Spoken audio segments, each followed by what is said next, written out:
Գալու է այո բոլորի պատասխան տալու ժամանակը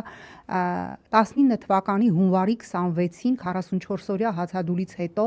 անդառնալի այլևս առողջությանը հասցրած հետևանքների արդյունքում մահացավ խմբագիր լրագրող Մհեր Եղիազարյանը 22 թվականի հուլիսի 15-ին դատարանի դահլիճում իմ աչքի առջև մահացավ պրոդյուսեր Արմեն Գրիգորյանը։ Արմենը մտավ դատարանի դահլիճ, այսպես օդային համբույր ուղարկեց ինձ, հետո երբ որ Արմենը մահացավ, ես հաշվեցի նրա օդային համբույրից մինչև մահ անցավ ընդամենը 57 վայրկյան։ Ես այն օրն եմ ասել,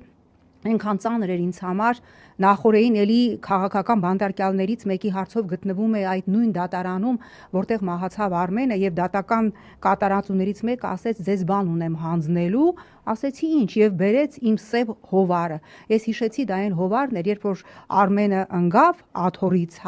մենք մտածեցինք շոկ է եւ հով էինք անում նրան,